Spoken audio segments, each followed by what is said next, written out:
Hello दोस्तों, नमस्कार, जय हिंद, जय भारत। आज बात करेंगे सिकल सेल एनीमिया के बारे में। इसमें क्या होता है, मुख्य रूप से इसके बारे में इतना जानकारी इसमें लेना है कि जैसे कि जो आरबीसी हमारा 90 से 120 दिन में टूटते हैं, ठीक है। इसमें सिकल सेल एनीमिया होने पर क्या होता है कि 10 से 20 दिन में ही आरबीसी टूट जाता है, जिसकी वजह से हमारे शरीर में हीमोग्लोबिन की कमी हो जाती है, ठीक है, जिसको बोलते हैं सिकल सेल, ठीक है। इसके बारे में डिटेल से बात करते हैं। बताओ क्या होता है कि सिकल सेल से कई बीमारी का एक समूह है जो खून में मौजूद हीमोग्लोबिन को, जिसको बोलते हैं एचबी, को प्रभावित करता है। ये क्या होता है कि हीमोग्लोबिन शरीर की सभी कोशिकाओं तक ऑक्सीजन पहुंचाने का काम करता है। यह एक वंशानुगत बीमारी है जो बच्चों को अपने माता पिता से विरासत में मिला हुआ होता है। ये भी देखा जाता है कि इसमें हीमोग्लोबिन के असमान अणु, जिन्हें हीमोग्लोबिन एस कहते हैं, वे लाल रक्त कोशिकाओं, जिसको आरबीसी का रूप में बिगाड़ भी देता है, ठीक है। ये भी देखा जाता है जिससे वह सिकल्स हंसिया या अर्धचंद्राकार या सेक का हो सकता है, ठीक है।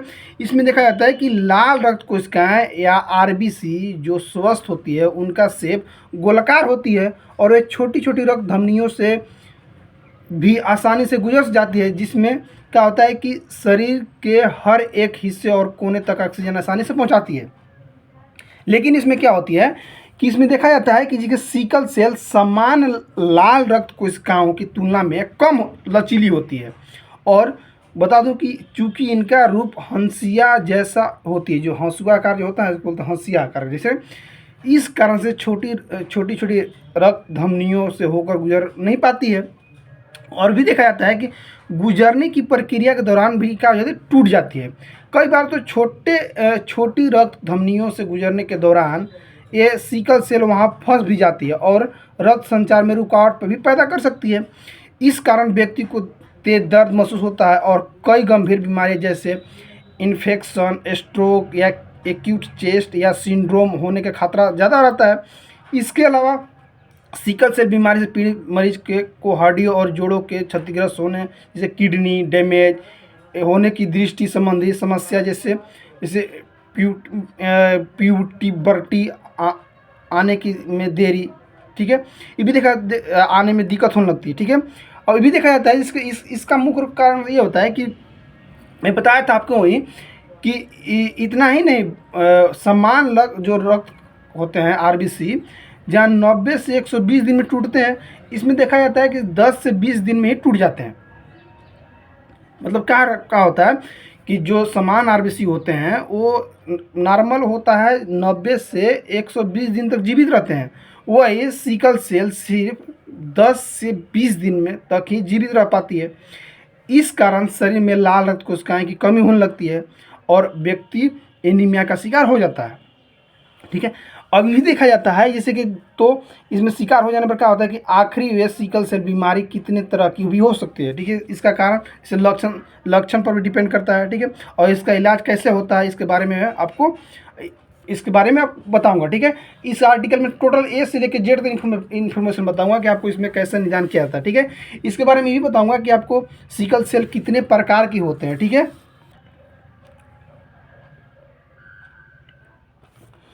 बता दूं कि सिकल सेल 4 प्रकार के होते हैं, ठीक है। सिकल सेल कितने प्रकार के होते हैं? 4 प्रकार के। पहला सिकल सेल एनीमिया, इसमें क्या होता है, व्यक्ति अपने दोनों पेरेंट से एक एक sickle cell gene haemoglobin S वंशानुगत तरीके से प्राप्त करता है, जिसको सिकल सेल एनीमिया भी ही इस बीमारी का सबसे गंभीर रूप है।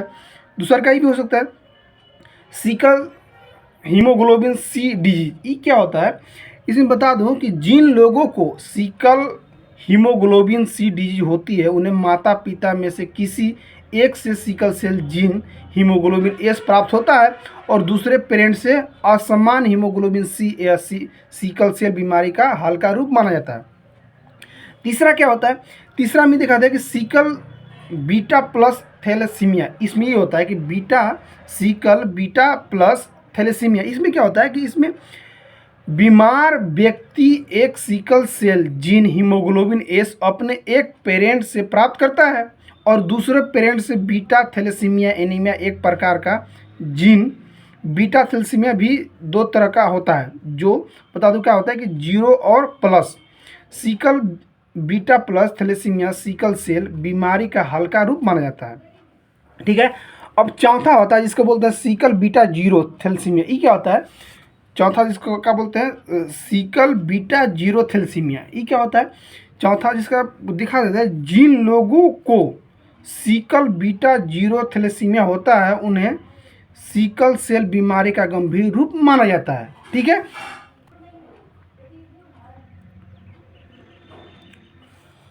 अब बता दूं कि सिकल सेल एनीमिया किसी व्यक्ति में अगर होता है तो उसे क्या क्या लक्षण दिखने को मिलता है। ठीक है, बता दूं कि सिकल सेल बीमारी जन्म के तुरंत बाद से जब बच्चा नवजात होता है तब से उसके शरीर में मौजूद होती है। हालांकि नवजात शिशु जब तक 5 से 6 महीने का नहीं होता हो जाता है उसमें बीमारी के कोई लक्षण नज़र नहीं आते हैं। ये भी देखा जाता है कि कई बार बीमारी के लक्षण जीवन के शुरुआती दिनों में ही नज़र आने लगते हैं, लेकिन कुछ मामलों में जीवन के बाद या कुछ साल बाद भी दिखने लगते हैं। जैसे उसका लक्षण क्या क्या दिखने को मिलेगा आपको? ये भी देखने को मिलेगा जैसे कि लक्षण भी होता है, जैसे बीमारी के शुरुआती लक्षण भी होते हैं और बाद में दिखने वाले भी लक्षण होते हैं। ठीक है, तो पहले इसके बारे में बात करेंगे कि बीमारी के शुरुआती लक्षण क्या क्या दिखने को मिलेगा। ठीक है, पहला जॉन्डिस, मतलब जो बच्चे जन्म लेंगे सिकल सेल एनीमिया होगा उसमें क्या क्या दिखने को मिलेगा? जॉन्डिस। ठीक है, आँखों का पीलापन जो लाल रक्त कोशिकाओं का क्षतिग्रस्त होने के कारण होता है। तीसरा, एनीमिया की वजह से ज़्यादा थकान महसूस होना, ये भी हो सकता है। चौथा, डेक्टालाइटिस, जिसमें हाथ और पैर में सूजन हो जाती है और फिर दर्द भी होने लगती है। ठीक है, चौथा हो सकता है जैसे कि चक्कर आना या सिर घूमना भी हो सकता है। सांस लेने में मुश्किल महसूस होना, चिड़चिड़ापन महसूस होना या किसी चीज़ पर ध्यान लगाने से दिक्कत होना, ये होता है जन्म के मतलब बीमारी के शुरुआती लक्षण। ठीक है, अब बात करते हैं जन्म के बाद में दिखने वाले लक्षण क्या कौन कौन दिख सकते हैं। इसमें ज़्यादातर दो ही लक्षण देखते हैं, जैसे कि शरीर के किसी खास हिस्से में बेहद तेज दर्द होना।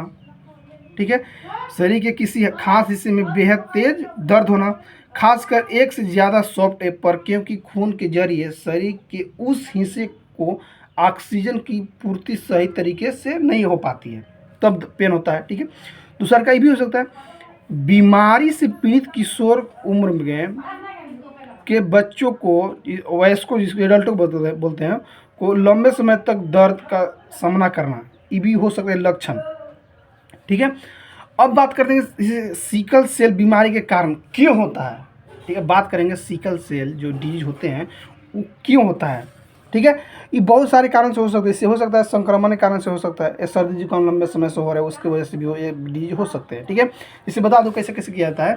इसमें ऐसे दिखाया जाता है जैसे कि सिकल सेल कोई संक्रामक बीमारी नहीं होती है। ठीक है, यानी सर्दी जुकाम या किसी और इन्फेक्शन की तरह आप इसे न तो किसी और व्यक्ति को ट्रांसफ़र कर सकते हैं और न ही किसी और व्यक्ति से आपको यह बीमारी हो सकती है। ये मतलब ये इन्फेक्शन फैलने वाला बीमारी नहीं है, ये जेनेटिक बीमारी है। ठीक है, ठीक है, इसमें ही देखा जाता है कि सिकल सेल बीमारी मुख्य रूप से एक आनुवांशिक त्रुटि या दोष के कारण होती है। जब किसी बच्चे को अपने माता पिता दोनों से सिकल सेल के जीन मिलते हैं तो उस बच्चे को सिकल सेल बीमारी हो जाती है।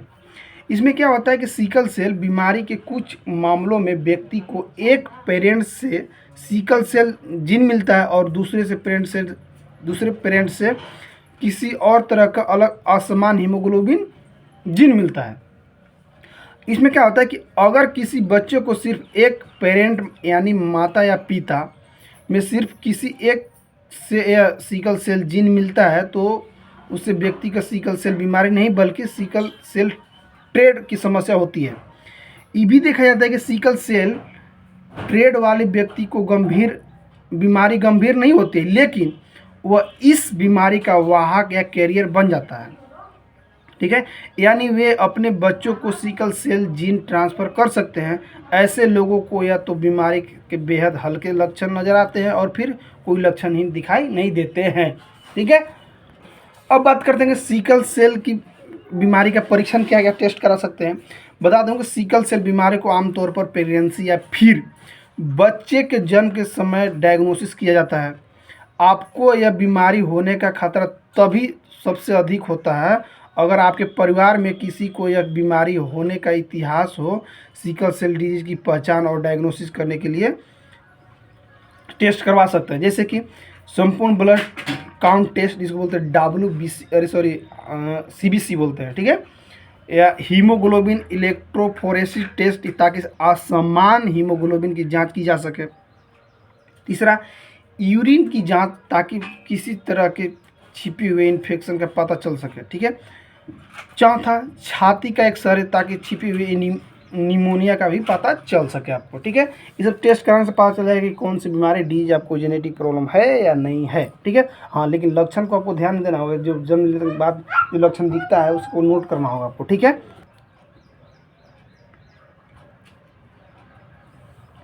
तो बात करते हैं जैसे सिकल सेल की बीमारी है, ठीक है, उसका लक्षण हो गया।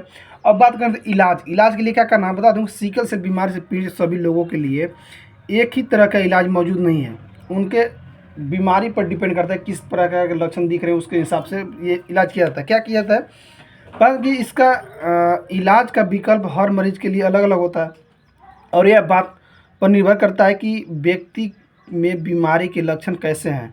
हल्के या गंभीर सिकल सेल बीमारी के इलाज में खून चढ़ाना पड़ता है, और कई बार बोन मेरो या स्टेम सेल ट्रांसफ़र भी करवाने की जरूरत भी पड़ती है। ये भी देखा जाता है कि जैसे बोन मेरो इसको ट्रांसप्लांट सिकल सेल बीमारी का एकमात्र इलाज मौजूद है, लेकिन यह बेहद कठिन और जोखिम से भरी प्रक्रिया है। इसमें क्या होता है कि जिसके कई साइड इफेक्ट भी हो सकते हैं, जिससे और कई बार मरीज की मौत भी हो जा सकती है। बोन मेरो ट्रांसप्लांट सही तरीके से काम करे, इसके लिए बेहद ज़रूरी है कि डोनर मरीज का भाई या बहन हो, ताकि बोन मेरो का बेहद नज़दीकी से इलाज किया जा सके, मैच करके नज़दीकी से इलाज किया जा सके। दूसरा का ये भी देखा जाता है कि फिलहाल वैज्ञानिक सिकल सेल बीमारी के इलाज के लिए जीन थेरेपी का पर अध्ययन बहुत दिनों से कर रहे हैं, ठीक है। उसका मुझे उम्मीद है कि उसका इलाज मिल ही जाएगा। लेकिन बता दूं कि जिसके तहत डॉक्टर उस असमान जीन को बदल कर इसी बीमारी का इलाज कर पाएंगे। ये भी देखा जाता है कि हालांकि इलाज के बगैर भी सिकल सेल बीमारी से पीड़ित व्यक्ति का समान जीवन भी जी सकता है, अगर वो अपने इलाज के प्लान का सही तरीके से फॉलो करे तो। जिससे क्या होता है कि इसमें 3-4 स्टेप देखा जाता है, जैसे कि बचपन में शिशु को लगने वाली सही टीके के अलावा सिकल सेल बीमारी से पीड़ित किशोर बच्चों को न्यूमोकॉल्स, फ्लू और मेनिकोकॉल्स का टीका लगवाना चाहिए। दूसरा का कि फोलिक एसिड सप्लीमेंट का सेवन कराना चाहिए, ताकि शरीर में नई लाल रक्त कोशिकाएं बनती रहे। तीसरा पॉइंट, खूब सारा पानी पीते रहना चाहिए, ताकि दर्द से बचा जा सके और अचानक से तापमान बहुत ज़्यादा बदलाव होने से बचे। ये भी देखा जाता है। चौथा ये भी देखा जाता है कि एनाल्जेसिक या दर्द निवारक दवाइयाँ दी जाती है, ताकि गंभीर दर्द से बचा जा सके, ठीक है। उसको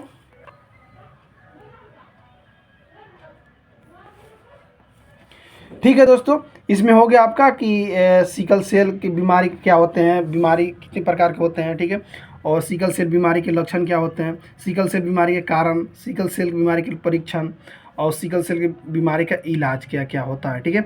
इस बारे में ए से लेकर जेड तक वो बता दिया। अगर मेरा वीडियो को अच्छा लगा तो लाइक कीजिए, कमेंट कीजिए, शेयर कीजिए। थैंक यू, बाय, जय हिंद, जय भारत।